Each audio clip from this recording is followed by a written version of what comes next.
कलाजी टीवीअ तरफ़ां समूरे सिंध वासियुनि ऐं समूरी दुनिया खे ज़ुल्फ़िकार अजपर जो तरफ़ां ईद वाधायूं।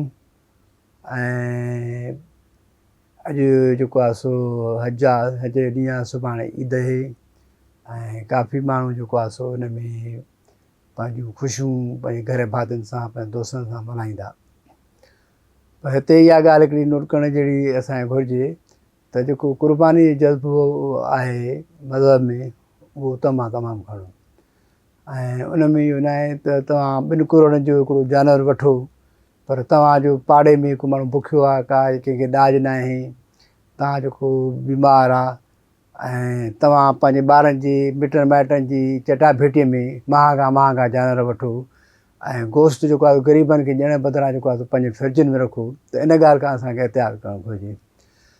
ऐं असांखे ख़ासि करे उहो जेको क्लास जंहिं वटि पैसो तमामु घणो आहे उनखे पंहिंजी जेका सोच आहे, पंहिंजी जेका दिलि आहे, जेको पंहिंजो खीसो आहे, उहो फलाही कमनि में बि इस्तेमालु करणु घुरिजे।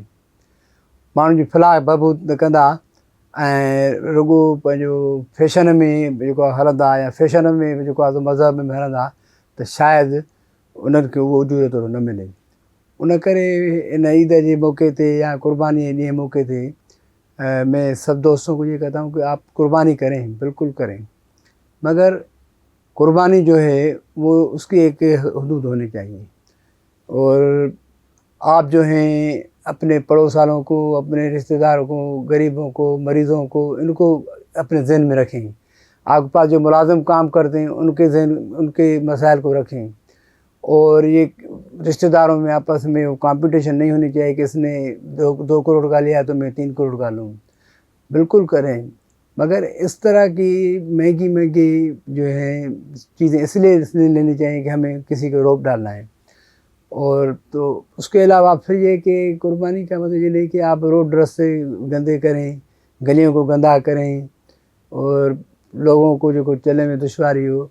और जब आप गोश्त बांटें तो उसमें गरीबों के लिए बहुत हिस्सा रखें, क्योंकि हम तो दूसरे जो लोग क्लास के लोग हैं कुछ न कुछ प्रोटीन खाते हैं। गरीबों को साल में 1 मरतबा 2 मरतबा ये प्रोटीन खाने को मिल जाता है। तो अब ईद के दिन के हवाले से ये कि कई ऐसे लोग हैं जिनके सामने लोग गुज़रते हैं, गरीब होते हैं, उनकी भी उनकी नज़र रखनी चाहिए। मैंने देखा है, मां ॾिठो आहे त माण्हुनि वटि करोड़ों रुपया आहिनि, लखे रुपया आहिनि, अरबे रुपया आहिनि, पर उनजी दिलि ग़रीब गुरबे लाइ सोढ़ी आहे। उन्हनि वटि इहो न आहे त कंहिंखे जेको आहे सो को धंधो खोलाए ॾियूं, कंहिंखे को ॾाज ॾियूं, ऐं जेकॾहिं ख़ैरात बि कंदा त उनजी हद रखंदा।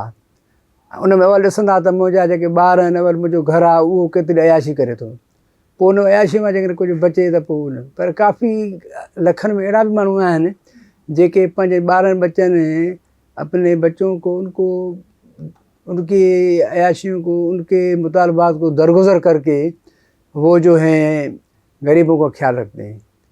जो उनके पास मासियाँ काम करती हैं, जो उनके ज़मीनों पे लोग काम करते हैं, लोग जो हैं मर जाते हैं। कई आपने मिसाल देखी, लोग मर गए 50-50 दिन उनकी लाश जो है वो फ्लैट में पड़ी है, बंगले में पड़ी है, कोई उठाने वाला नहीं।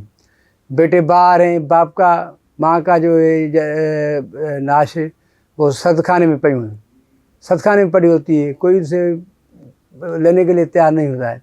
तो इस तरह का पैसा बच्चों की, इस तरह की तरबियत जो है वो क्या है, आप एक इस तरह करें कि एक हकीकी इंसान दोस्त, हकीकी इस्लामी, हकीकी जो दिल के फलाह बबूद के वाला एक माहौल पैदा करें, अपने बच्चों को भी इस तरह का तरबियत दें। आप अगर समझते हैं कि मैंने अपने बच्चे को 2 करोड़ की गाड़ी लेके दी, अगर आप समझते हैं कि मैंने अपनी बेटी को इतना वो दिया जाए, आपने कई ऐसे देखे होंगे कि कई लोगों ने वो अपने बेटियों को जहेज नहीं दिया, वो गरीबों में बांट दिया। हाँ, तालीम आप उसको दें, उनको अपने पाँव पे खड़ा करें, उनको अपना घर हो, खुद मुख्तियारी हो, हर चीज़ हो, मगर ये कि न हो कि आप अपनी एक मखसूस एरिया में रहें, मखसूस सर्कल में रहें اور آپ کی آنکھوں پر پٹی ہو اور آپ جب بوڑھے ہو جائیں بیمار ہو جائیں تو آپ کو بچے پوچھنے کے لیے نہ ہو، آپ کی تیمارداری کے لیے لوگ نہ ہوں، آپ کے پاس رشتہ دار نہ ہوں، تو اس طرح کی جو زندگی ہے پھر اس کا آپ کو بھुगतना पड़ंदा ہے हमें।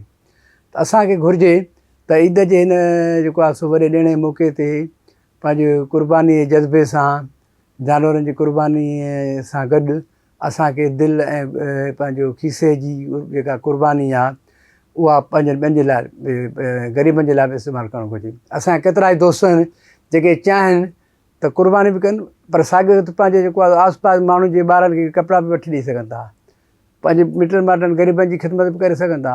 पर उहो जज़्बो इन करे न आहे जो हू फैशनेबल मज़हबी माण्हू अक्सर करे फैशनेबल आहिनि ऐं कूड़ी माण्हू ज़िंदगी गुज़ारनि था, कूड़ी जेको आहे सो इहो शयूं कनि था। त हक़ीक़त में जेको आहे सो जीअं इस्लाम में जेका शइ आहे उन ते पाण जेके अमल पहिरां कयूं त असां तमामु घणो उनजो असांखे जेको आहे सो हिन जहान में उजरो मिलंदो, अॻे जी जहान में बि उजरो मिलंदो।